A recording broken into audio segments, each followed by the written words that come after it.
Hey everybody, come on in the room. Come on in the room. It's your girl. Not Kiki though. But it's Auntie Kirby, aka the West Side Woodnyff, and I'm checking in today from the East Side, but always from the spots in my heart. Y'all, welcome to a special episode of the Extra Crispy Extra Wet podcast. I'm so excited that y'all are here with me today. Just got off of TikTok. We had a conversation about some of our topics today, and y'all, the people are heated. We got some things to go through. But first and foremost, we know it's rude to come into a room without introducing yourself. So let me reintroduce myself. Again, I am the founder and creator of the Extra Crispy Extra Wet podcast, your girl, Auntie Kirby, aka the West Side Woodnyff. Really excited to be coming to you all live today. We are live on TikTok as well as on YouTube. So those of you all that are subscribers in the YouTube space, please feel free to comment, like, share, subscribe, all of the above. I'm also going to double check to see, hold on just a second, how things are looking as I am live on both TikTok and on YouTube. So very good. I am on my TikTok with all of my friends. I just came off live with some of you all. Let me go ahead and put this in its carriage so that we can have this all to the side so I can see how things look. This is actually really cool. I was actually talking to everybody about some of the technological resources that I use to record the podcast, but we'll save that lesson for another day. Pardon the sunlight, you know we're shining out here in Atlanta. That being said, I'm going to go ahead and get to my wing order. Those of you all that are longtime listeners of the podcast, y'all know we always got to give our wing order to let you all know what type of time it's about to be on. And considering what we're talking about today, I'm going to go ahead and give me a 50 piece, okay? I want 10 lemon pepper. I want 10 hot. I want 10 lemon yaki. I want 10 ranch. And I want 10 honey garlic pepper. Now, I'm going to have a salad on the side. Make sure I put some chia seeds in there because we're getting older. Need a little fiber. You know what I'm saying? And I'm going to drink some water because drinking sugar in your drinks and stuff, that's unnecessary calories. And we're trying to keep it tight and keep it right around here, okay? All right. Now that we have gotten through the wing order, let's talk about our Auntie of the Week this week. Now, I know we're 2 weeks late. I'm sorry, y'all. I'm grown. Life be happening. And I might tell y'all a little story about what happened in my life over the past weekend. It was a very fun adventure that I went on. But this week's Auntie of the Week is going to be Miss Autumn Lockwood. I'm going to tell y'all a little bit more about her if that name is not familiar for you. Like I said, I'm about 2 weeks late, but let's talk about it for a second.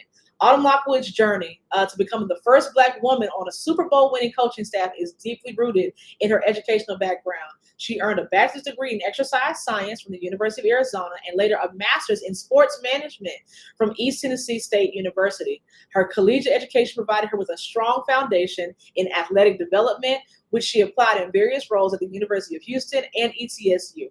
Her NFL journey began with an internship with the Atlanta Falcons. Shout out to the Falcons, even though y'all be playing with my emotions, leading to a position with the Philadelphia Eagles as an assistant sports performance coach. Lockwood made history at Super Bowl, whichever number that was. I can't read the Roman numerals, y'all. Becoming the first Black woman to win the Super Bowl as a coach. She is one of only 2 Black women currently holding coaching positions in the NFL, a significant achievement in a male-dominated field. Despite challenges, she continues to break barriers and inspire future generations of women in sports. Her success is a testament to the power of persistence and determination, paving the way for more women to succeed in the industry. So shout out to Miss Autumn Lockwood, the first Black woman to win as a part of the Super Bowl. Win a Super Bowl as a part of the coaching staff. We're really excited for her. Make sure y'all go follow her on social media and just check out her story in general. So Google Autumn Lockwood. We appreciate your contributions to sports and also being Black history in action. So shout out to our Auntie of the Week, Autumn Lockwood. We appreciate you, girl. Now we can get down to the get down. Now this is not going to be a super long episode. We're going to keep it cute out here. We were talking about on the TikTok live earlier today about a really big subject. And we're going to move that a little bit further down the menu, if you will. But let's start with something very interesting.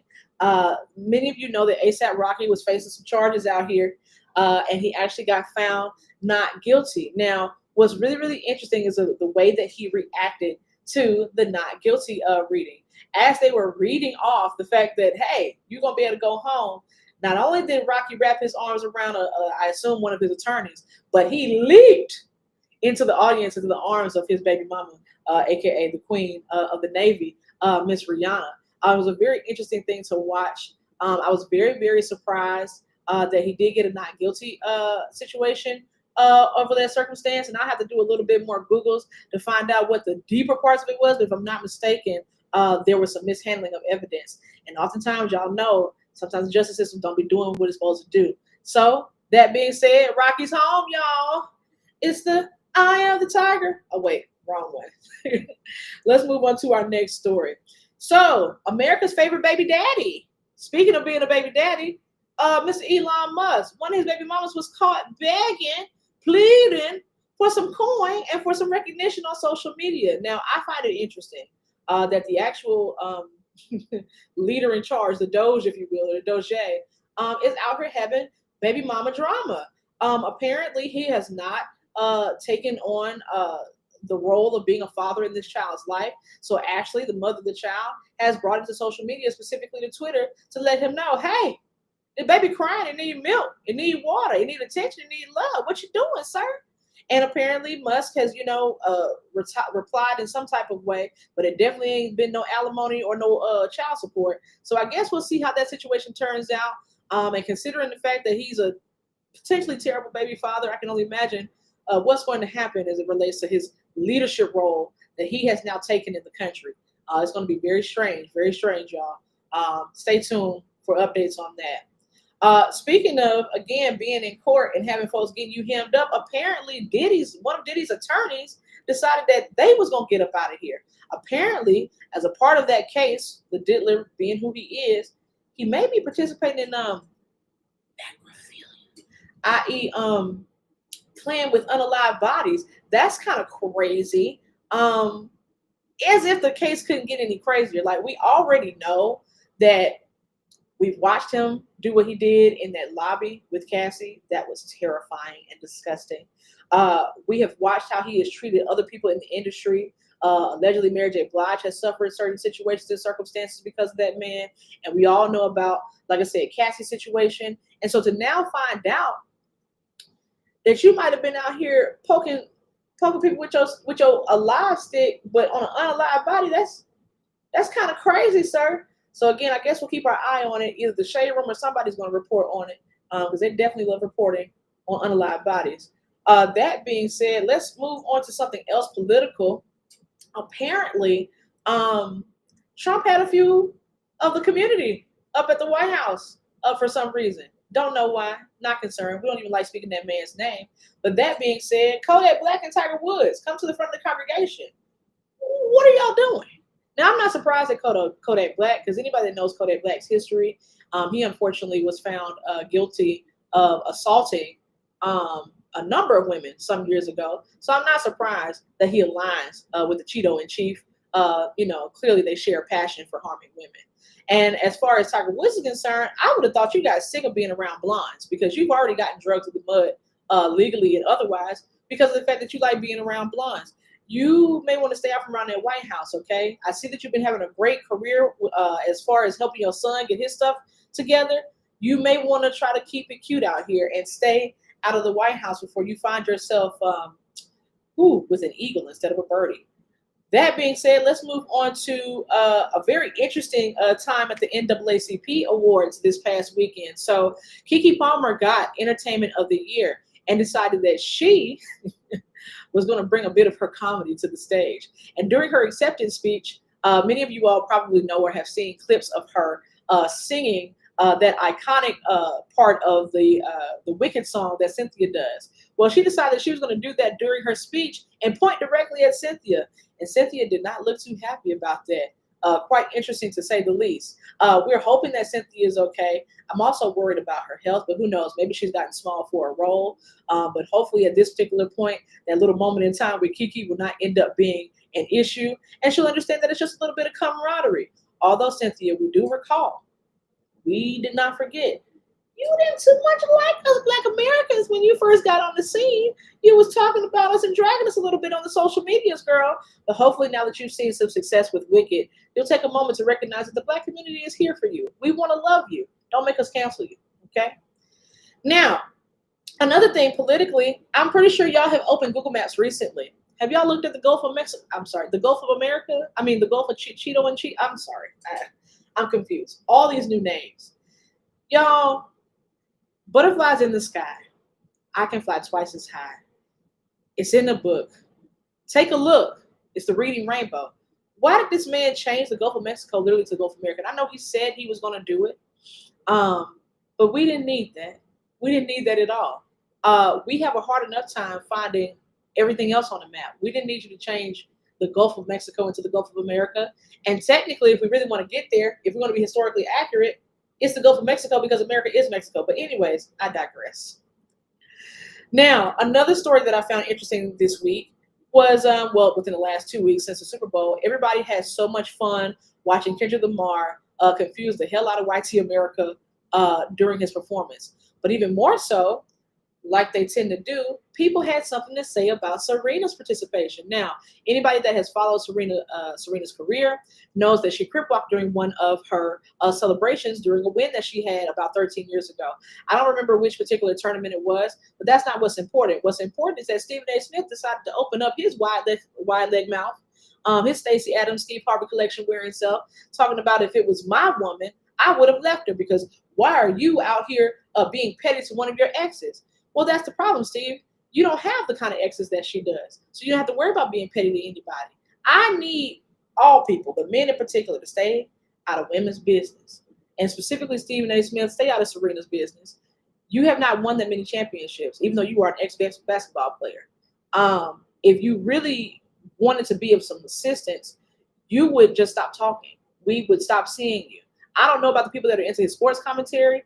I don't really care because I don't watch sports that much. But I do care about Black women and our image. And I find it funny that every time that a Black person, in particular a Black woman, participates in something that is fun or joyful or in jest, that Stephen A. Smith has something to say about it. Stephen, I really wish that you would speak more to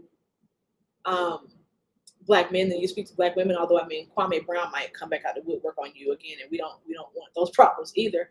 But instead of worrying about what a Black woman is doing to not only entertain herself, entertain the country, and yes, it might have been petty, but also it was more than music. It was about her being able to do her crip walk on a national stage where all Americans could see, because she was disrespected and dismissed because of the crip walk she did when she won that tournament. So instead of you celebrating this Black American culture being placed on display by a Black woman who is one of the greatest athletes of our time, if not the greatest athlete of all time, you decide to denigrate her in some type of way and try to make it seem like something that it was not. But also, again, that is one of your favorite things to do. So again, Steve, I don't know if maybe you could spend more time at Men's Warehouse or just something that's relevant and prioritizing other things in your life.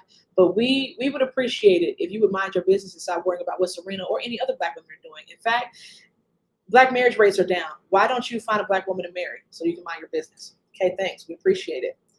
That being said, let us move on to the main topic. And I know I ran through a lot of those, y'all, but it's because I really want to talk about one of the bigger issues that I saw this week, which is a conversation between content creator and influencer Francesca Lee and platform owner, fan base owner, CEO, founder, etc., Isaac Hayes III.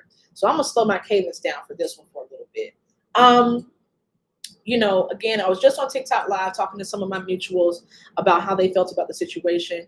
And I guess I'll go ahead and provide a little bit of background. So like I said, Isaac Hayes III is the founder and CEO of a social media platform called Fanbase.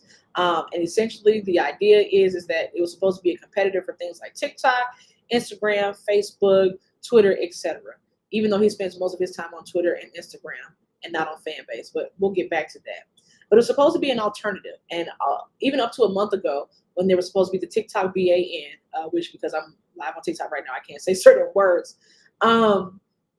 He had, I guess, paid maybe his PR team to try to capitalize on that. So lots of articles came out talking about it being a really great alternative or another place for Black people to move their content creation and their fan bases and their audience to Fanbase as an alternative or a new frontier as far as social media is concerned. Well, he came under fire recently because he decided that because Francesca Lee had some not so great things to say about her experience on his platform, he decided to spend $16 pages worth of a carousel on IG disparaging her, from talking about how she's not black enough because she was married to a white man at one point in her life, how she denigrates and disparages black men in the black community, and how she's not actually black because of these reasons, and a host of other like ad hominems about her and her career and her influence, not only on social media but in the black community. And I find it interesting because just a few seasons ago, here on the Extra Crispy Extra Wet podcast, we talked about some of Isaac Hayes' participation in dragging other black women. Now, don't get me wrong. Us black women are not perfect. We have plenty of things that we need to work on and we need to do and learn how to govern ourselves better in certain spaces. The one thing we don't need to learn how to do is how to sit down and be quiet based off of the whims of a black man. Some years ago, when Stacey Abrams was running for governor here in the state of Georgia, Isaac Hayes, as well as Killer Mike and T.I., kind of got swept up in what I would like to call just a little bit of BS, because they were disparaging her because they did not agree with her politics or maybe her approach to the campaign. And so that was one of my first introductions to the pettiness levels that Isaac Hayes III participates in. You're willing to jump on a bandwagon just because your homeboys have some political misalignment with someone who ultimately would impact all of our lives positively had she been elected. Of course, we all know that Killer Mike, aka Michael Render, went on to continue to say that we should not support Stacey Abrams and not to vote for her. And I don't recall specifically if he got behind a particular candidate, but I do recall that he encouraged everyone to not get behind Stacey Abrams. There was another black woman candidate in Atlanta who also experienced this same level of denigration and disparagement and dismissal and disrespect, not only from T.I., Killer Mike, but also Isaac Hayes III, one Felicia Moore. Many of you may remember during the Atlanta mayoral campaign some years ago that Felicia Moore, who was a member was a member of Atlanta City Council, was running for mayor, and they also decided they wanted to throw her under the bus because of the fact that she supported one piece of legislation to help keep noise down in certain neighborhoods in Atlanta where elders live. Now, I get it. What their reasoning was that, well, we're entertainers in the city of Atlanta, and the city of Atlanta runs a lot on the entertainment and music industry, which is true. And there was essentially these noise ordinances that were needed to be put in place because there are a lot of recording studios in the city of Atlanta, and oftentimes they can be in the middle of nowhere in suburban neighborhoods. And essentially these neighborhoods wanted them to be quiet and not be doing too much at 2, 3, 4 o'clock in the morning, which is oftentimes the time period in the day when a lot of entertainers and creators are doing their work. Now imagine, there's like maybe what appears to be an abandoned house, but there's all these big, beautiful cars and stuff sitting outside, and the inside is perfectly manicured and decorated and has a recording studio in it, and all that recording noise is coming out, like I said, at 2, 3 o'clock in the morning, and these older people who pay these high-ass property taxes in Atlanta did not want to hear that shit. So Felicia Moore, as an Atlanta City Council member, supported some legislation that would have helped to keep the noise down in those areas. And for that reason, not only did Killer Mike and T.I. come out, but also Isaac Hayes jumped on the bandwagon to say that we don't want Felicia Moore as a mayor because she doesn't support black businesses, she doesn't support black entertainment, and I'm not sure how much their influence actually impacted her mayoral race, but she ultimately did not win. And I do think that at the end of the day, these are influential black men in the city, so them speaking on her negatively or speaking on her campaign negatively or trying to make it appear as though that her being in leadership in Atlanta would cause major issues for the entertainment industry did have a major impact on her ability to win and run a successful campaign for the mayoral seat here in Atlanta. So that being said, like I was mentioning, that was my first time being introduced to the petty levels that Isaac Hayes III has the potential to participate in. And now he and his sister have reared their ugly little heads on TikTok, going back and forth with Francesca Lee. So give me just a second. I'm going to pull up just a few pieces of information that I found about this interaction between the two of them. And we're going to discuss it. We're going to have a little quick conversation about it. So let me just read a little piece here that Francesca Lee posted recently. It says, Isaac Hayes III, the CEO and founder of Fanbase, said, my YT ex-husband, who I haven't spoken to in 6 years, quote, betrayed my morals and invalidates my ability to identify as pro-black. Meanwhile, I have been harassed by white supremacists and bigots my entire life, both offline and on. Attempting to invalidate my experience based on a man I am no longer in partnership with is textbook misogyny. If being in partnership with a man doesn't make me less of a woman, my past relationship with a white person doesn't make me less black. Now, of course, y'all, there's a lot of complex and nuanced conversations we can have about what it means to date interracially, to possibly be an activist, a Black activist, or a supporter of the Black community. So again, I'm not going to too much deep dive on that, but what I want to talk about is, why is it necessary to bring up this woman's past to try to invalidate her perspective on your app? How is that beneficial to you? As the CEO and founder of this app, how is it beneficial for you to take her linking to a YT man, being married to him at some point? How is that beneficial to bringing positive energy and press to fan base? How did that help grow your platform?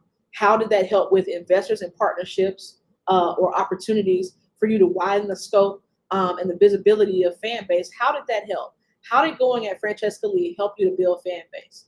I'm guessing that it did not, because apparently, allegedly, more than 200,000 users have now deleted their accounts. Hey, CR Diva. I'm over here looking at my TikTok people. How did that actually help you to build the fan base, pun intended, that you're saying that you want to build on that platform? Do you think that disparaging Black women, do you think that dragging Black women for filth on the internet, do you think that disparaging us for participating in interracial relationships was good PR and marketing for your platform? Okay, we're going to leave that right there for just a moment. The next question that I have for Mr. Hayes is this. If you are saying that fan base is supposed to be a place where Black people can gather and it be a greater alternative to other platforms, because oftentimes, and it is true, a lot of Black creators, myself included, are oftentimes not compensated the way that we should be on many other platforms, whether it be Facebook, Twitter, X, whatever it's called, child, TikTok, etc. We oftentimes have some of the most entertaining and influential content that oftentimes gets copied and lifted. Y'all know what I'm talking about. But how are you going to say that this is a platform that is safe for us to come to? And we already are seeing you publicly arguing, not only, like I said years ago, about Stacey Abrams or about Felicia Moore, two Black prominent politicians here in Atlanta, but now with Jessica Lee, one of the undoubtedly most famous Black women influencers that we have. How is that beneficial when you're trying to build a platform that's supposed to be an alternative and a safer place for Black people to come bring their audiences? Which then leads me to the money part of the conversation. On top of losing 200,000 followers, it has also brought light to the fact that it is required that as an audience member on fan base, that you have to pay per like or pay per love. So anytime that I want to interact with one of the people that I follow on your platform fan base, I have to pay anywhere from $2.99 to $99.99. And if there's anybody that has more accurate information, please, by all means, provide it to me. You can email us. It's right below, hello@extracreationweb.com. But we're going into an economic downturn. We're actively in a recession. Who can afford to pay $2.99 per like, sir? Help me understand. I would love to know. And if I had the money, obviously, I would definitely participate in it. But also, that monetary structure does not make sense for the way that content creation and influencers and content creators work.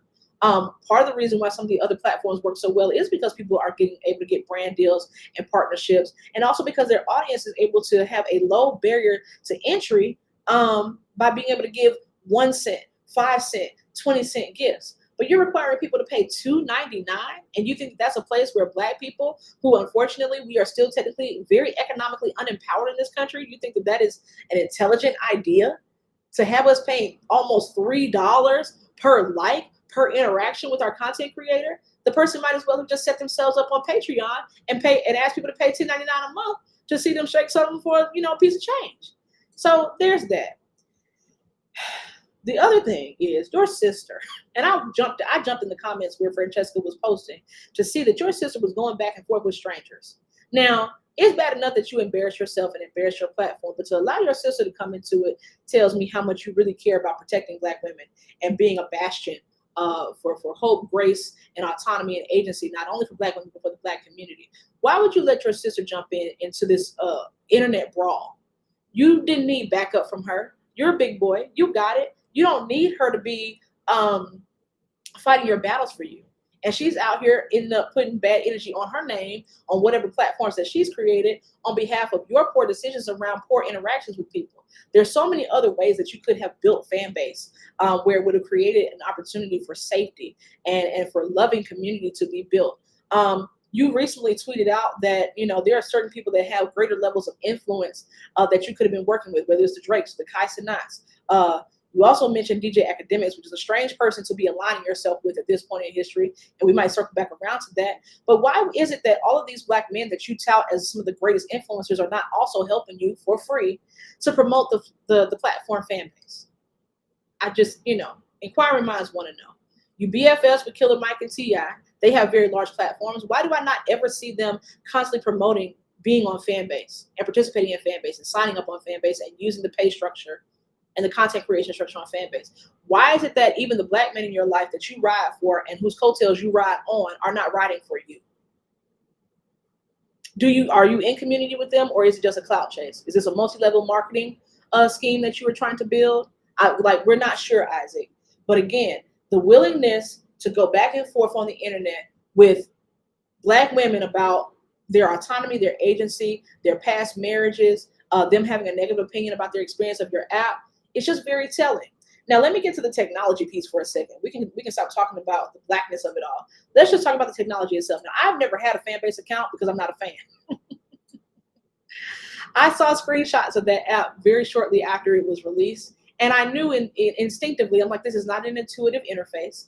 No one's going to want to use this. The user designers, no disrespect, don't put that on your portfolio. We don't want to see it, okay? Don't come to nobody's job interview talking about you used to work in fan base, because baby, we don't care, and it is ugly. It's not nice to look at, respectfully, but disrespectfully as well. You chose to put so much money and time into marketing, and failed marketing at that you didn't decide to put enough energy into doing development for the app so that it would be intuitive and easy to use. I have seen so many comments about how terrible the interface is and how hard it is to use and how it lacks an intuitive user interface. I'm just very confused. I don't know who is advising you, who is doing the venture capital funding, who's doing the business consulting for you, who's doing the marketing scheme, etc. But you might want to try a different method, sir. Again, you're connected to all these famous people, and even you're using your father's name for clout as well. Shout out to Isaac Hayes, the artist and the musician. I'm pretty sure we still love him. I don't know if he did anything problematic in his life that we should be concerned about, but you're running off the cloud of your father's name. You're running off the cloud of people like Killer Mike, people like T.I., and even now that you made that comment about aligning yourself essentially with folks like DJ Academics and Drake, you're running off these people's clout, but you're not using it appropriately to build this application. And so on top of poor investment in marketing and influencers, in fact, I saw some evidence here that you reached out to Francesca years ago to ask her to be on the platform, and you didn't even spell her name right. And even one of my homies on TikTok let me know that you also have been sending out improperly written emails just in general, also to your user base. So you won't even invest in grammatical correctness. You won't even invest in knowing who you're talking to and making sure that you're researching people before you're reaching out to them to become influencers or potential marketing team members. So it's like you don't care, you don't have a passion, and it comes through the work or lack of work that you put into the application. Even a little birdie told me recently that allegedly you weren't even really that passionate about fan base. You wanted to build it up so that you could sell it to a larger investor and make bank. Now, don't get me wrong. Get your money, boo-boo. We love a Black person getting money and getting to that money. I'm not going to say that you should not. But what I do think is very interesting is that you are touting this again as a place for Black people to gather and that's safe for Black people, but you don't even want to keep it Black. You want to sell it to the highest bidder as soon as it's possible. So it's like you gotta pick one, okay? At the end of the day, do you want to be a safe space or have a safe platform where Black creators can come bring their content and their audiences and can earn money that is fair and based on how great their content is?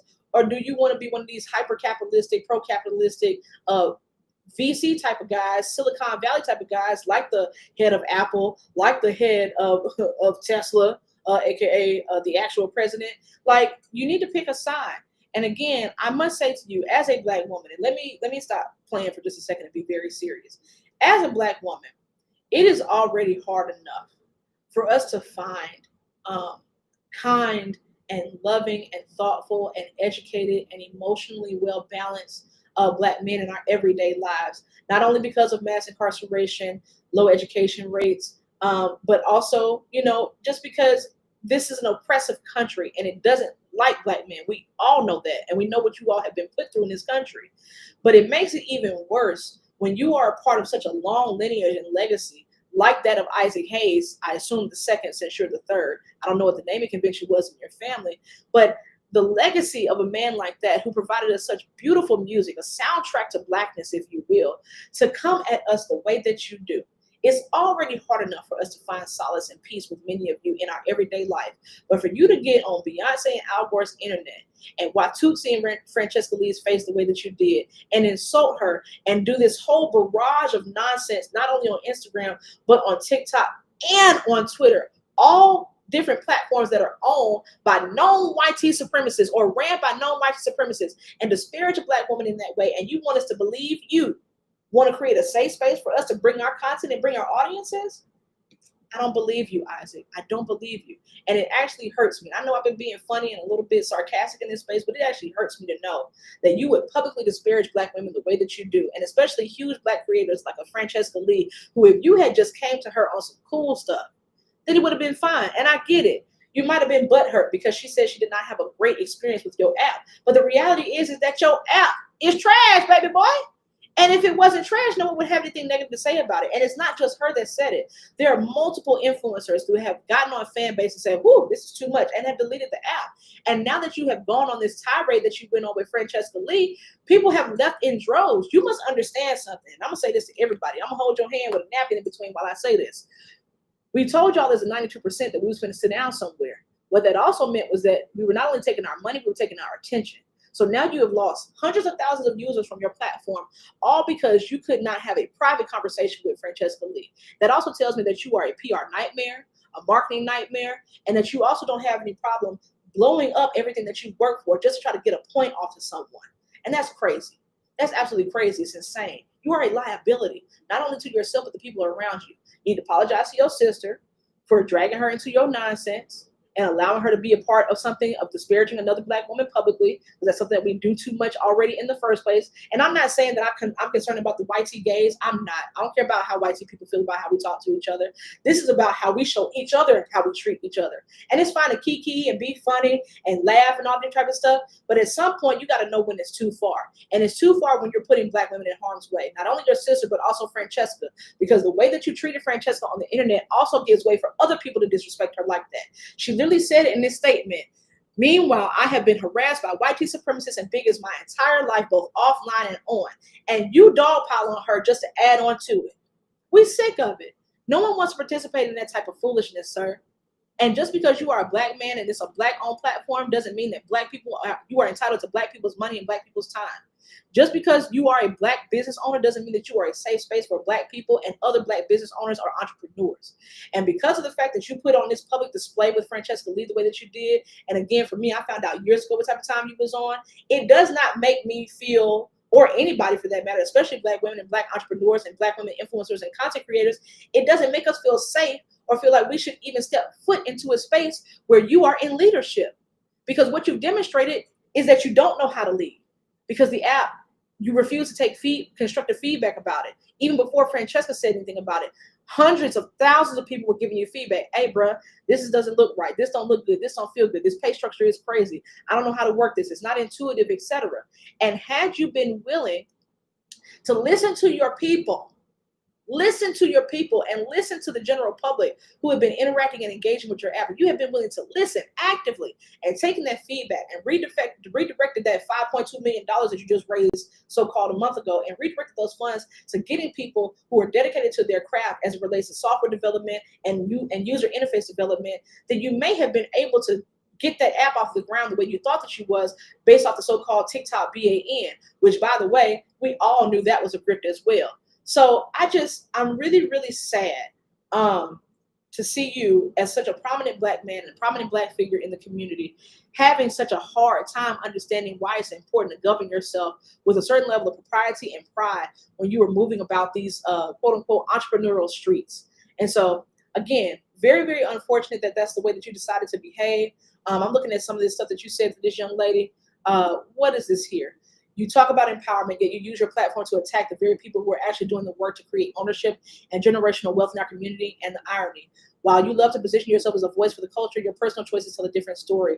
One that prioritizes whiteness in proximity and partnership while looking down on the very Black spaces you claim to represent. That is something that is a quote from Isaac Hayes' own, I believe this is Twitter, talking to Francesca Lee. And again, I know there's a nuanced conversation to have about Black people who interracially date and interracially marry, and its impact on your activism. But also, Francesca Lee is not an activist. She's an influencer, a content creator, and a media person. And so it's not her job necessarily to tell us all her business about who she marries, which, by the way, she divorced that man for numerous reasons. Y'all can go research her and all that. I think she documented it on all of her different social media. But again, you don't have a problem calling this Black woman to task publicly, even though you privately messaged her to come on your platform years ago. And because you were butthurt that she did not come on your platform, and because she had negative feedback for your platform, you decide that you want to do a smear campaign for her. What kind of leader are you? What type of person do you think would want to follow someone like you? DJ Academics, who, if I'm not mistaken, is allegedly being brought up potentially on charges of, I don't even know what the charges are, but apparently he was out here speaking to a minor about adult intimacy stuff and saying very strange things. You know, Isaac, you aligning yourself with weirdos, and on top of you being mean to Black women publicly, to align yourself with weirdos, that's strike number 2. And you keep on playing, somebody gonna bowl you out for real. You know, y'all, we've got to be more careful. And let me take some time to just say something seriously into the camera. We have got to be more careful about how we treat each other publicly. We are already under attack in this country on a day-to-day basis as it is, as Black men and women and everybody else that sits on this spectrum or other identities that we have. We're already hyper-oppressed in this country. We already are dealing with economic inequality and all other types of iniquities in this country. We don't need to be constantly at each other's necks. And again, I'm not obtuse by any stretch of the imagination. Again, it's okay to have fun, to kiki, tell jokes, joan on each other, etc. But at some point, you got to figure out where enough is enough. Where is the line? Where is the boundary? And as a business person, I'm also very ashamed because you are setting yourself up and your platform up for failure by not showing some sort of leadership and steadfastness. Who wants to join a platform where the CEO is going to be having knockdown dragouts all the time? Now, don't bring Elon into this because I know, whatever, but I'm not talking about them people. I'm not talking about the people right now. I'm talking about us. We need to have spaces where we're safe, where we can bring our audiences. I don't feel safe with somebody who's willing to have this type of conversation and this knockdown drag out and this back and forth. You posting literally pages and pages and pages about this woman.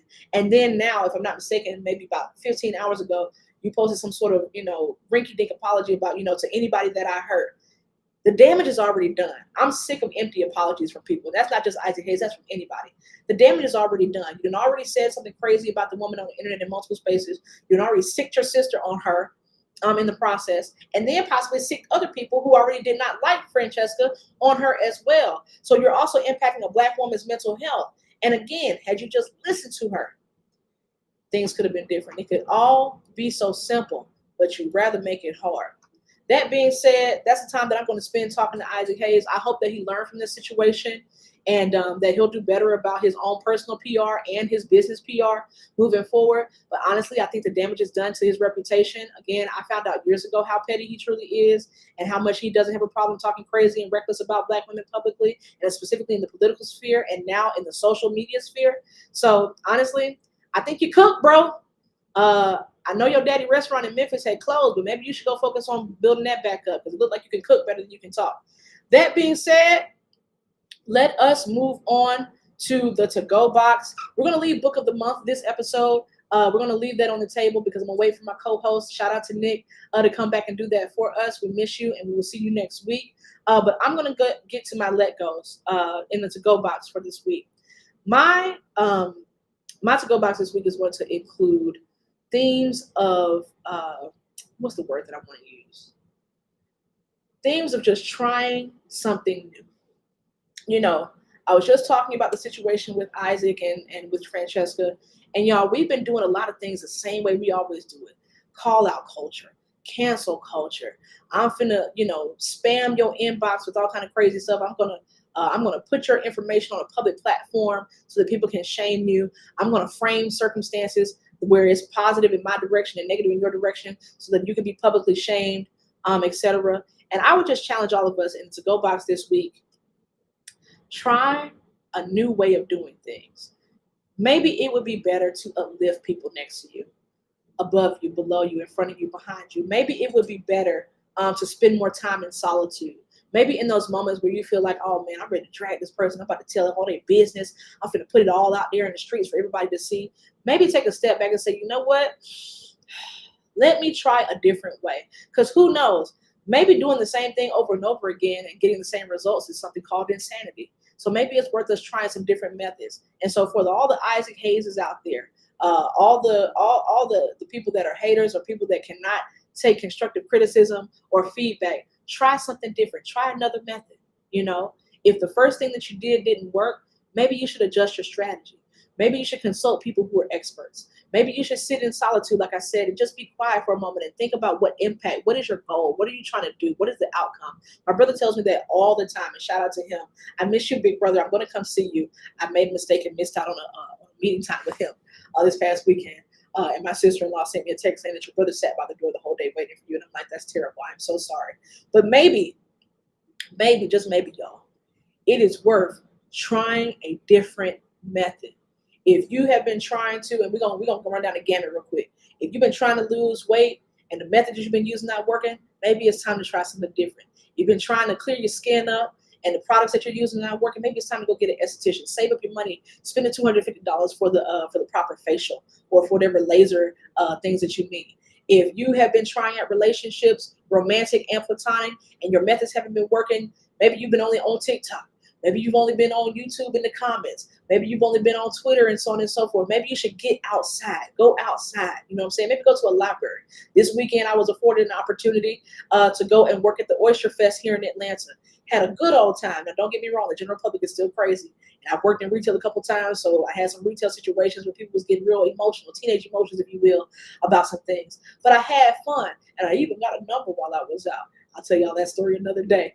But try something different. Try something new. Maybe what you've been doing ain't been working. Or maybe you're not in the same space mentally, emotionally, spiritually, psychologically that you were when you first started this current method of doing things. And now it's time to restructure. Again, I think it's important to be mindful that nothing has to be perfect. It just needs to be right. And what's right for you may not be right for everybody else. So sometimes it's worth trying a different way of doing things. That being said, it has been a pleasure. Y'all make sure that y'all follow us on TikTok, Instagram, and on YouTube. We try to drop an episode at least once a week. I told y'all we're working women.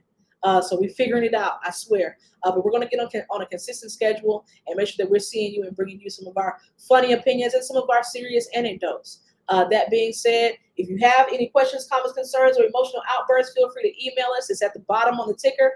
Hello@Extra Crispy Extra Wet. Like I said, follow us on TikTok, Instagram, and on YouTube. And if you want to be a guest on the show, DM me. I'll try to get to you as quickly as possible because I do have a life. But it's been a pleasure to serve y'all. I hope to see you soon. And y'all be good. Night, y'all.